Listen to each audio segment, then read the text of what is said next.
you ever been stopped in your tracks while grocery shopping by a ripped dude on the front of a cover of Fitness magazine? I have. It was 2013 and I was in my early 20s, in the worst shape of my life after really letting myself go at university.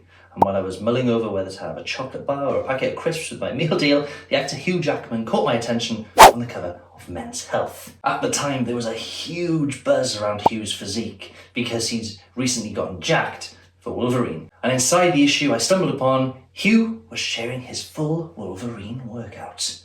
So little old me thought, if I do the same as Hugh, I'll get a physique like him. And I'm pretty sure that you and most guys watching this video have done something similar before. You see an actor, a sports star, or a mate who's transformed his body and you get really inspired. And your fitness journey starts by clearing the cupboards to make room for your supplements while your wife thinks you're having a mental breakdown because she's never seen you so organised. You're watching muscular men lifting weights on YouTube in bed. You swap packets of crisps for beef jerky. You're scanning barcodes, dropping weight, and your motivation is like Bob Marley and Snoop Dogg's love child. High as fuck.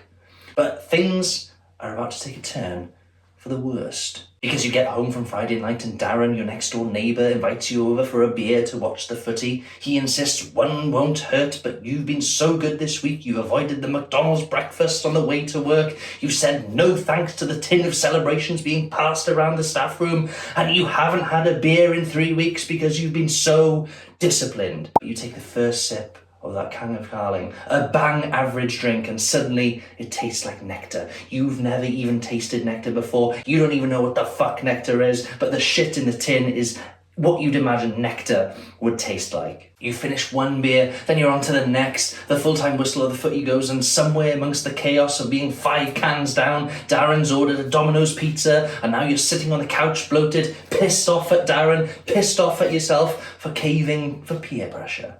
You leave Darren's house half-cut, swaying from one side of the street to the other. You get in, your missus is pissed off because you stayed out 1 minute longer than you were supposed to, and you're not even listening to her ramblings because your brain is just thinking, I wish if I had a clear calendar like Hugh Jackman with no distractions so I could get ripped like him. But the reality is, is that clear calendars are like parking lots at a shopping mall. They're never empty when you need them to be. And that is why most guys, who try to follow a plan that they found online or in a magazine, they find themselves being on it for 1 week and then off it for the remainder of the year. And these unrealistic, rigid, strict programs and diets that require a clear calendar to stick to is why these guys keep losing the same 5 to 10 pounds over and over again. Because of how rigid their plan is, it makes it impossible for normal guys with kids, partners, stag do's, and golf trips to stick to.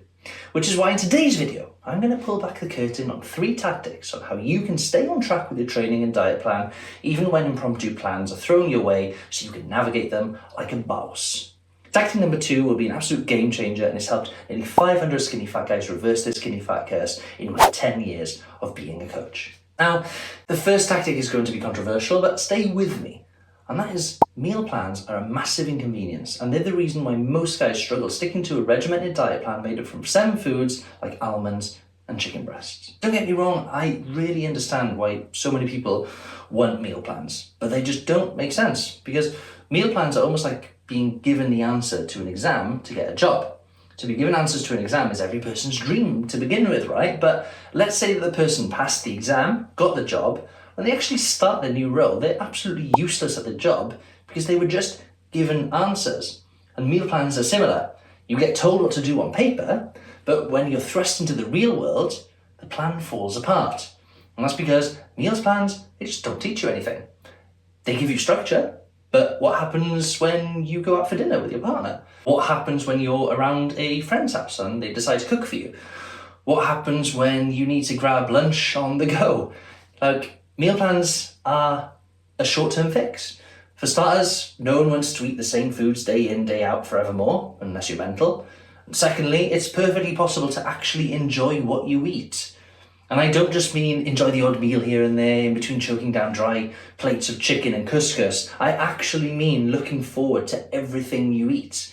And finally, and this one's big, what happens when you finish your diet?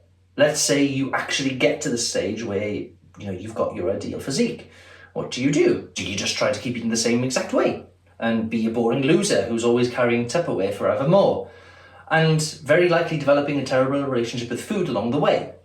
Or do you go back to eating normally and pile on the fat and lose all the muscle? Now, given all this, it still amazes me that so many trainers and coaches still recommend set meal plans to their clients. So my advice is, instead of following a meal plan, just find an online calorie calculator like this one to get a rough idea of the amount of calories that you need to lose fat or build muscle, and just spend a few weeks mentally totting up and adding up and keeping note of the calories that you're eating.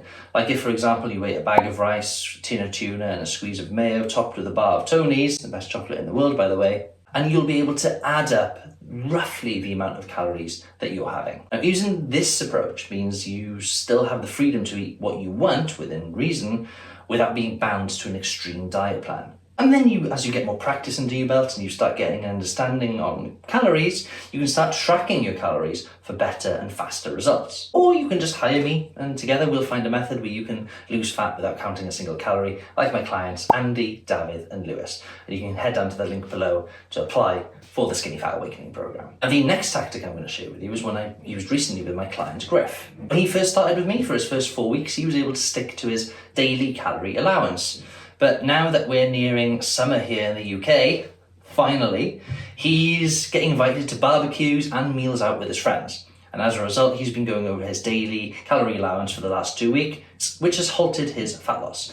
So instead of aiming for a daily number of 2,300 calories, I gave him 16,100 calories to aim for in a week. Now, if you were in the thick class in maths like me, 2,300 multiplied by 7 is 16,100. So by looking at his calories over a weekly period rather than daily, means Griff can save himself more calories on the days where he's going to be eating a lot of food. And then on the other days, he can eat a little bit less to accommodate for the days he's going to be eating more. Now, common sense tells us that if your goal is to lose fat, you'll need to compromise sometimes. And you'd be silly to think that you can take out 4 or 5 times a week and still make progress. But if you're a social butterfly, what you could do is, if you're strategic with your planning, every few weeks you tie in a big social event with a diet break. And by diet break, I mean 2 days, which is often a Saturday or a Sunday, where you just don't track your calories or take any consideration for the food that you're taking in. So, for example, let's just say it's the 1st of January and your birthday is on the 21st of January. You could diet really smart for 3 weeks and then let off some steam for 2 days on your birthday and then go back on the wagon for a few weeks until the next big social event. By pre-planning and by breaking your fat loss journey into stages, instead of trying to be all macho and go 16 weeks eating nothing but chicken, rice and broccoli, it means that you've got something to look forward to, which is going to help with your motivation over time. Now, as a bonus tip, intermittent fasting gets a lot of hate online, but going periods of not eating, like skipping breakfast, for example, is an easy way to push calories for later on in the day when you likely need them. Now, when it comes to losing body fat, it can feel like a painstakingly slow process, but it's only slow if you don't understand the stages in which your body will lose fat. And in this video, you'll discover the 3 stages your body will go through to lose fat so you can stick the course even when you're not seeing any gains. Thanks for your time and attention. Speak to you soon.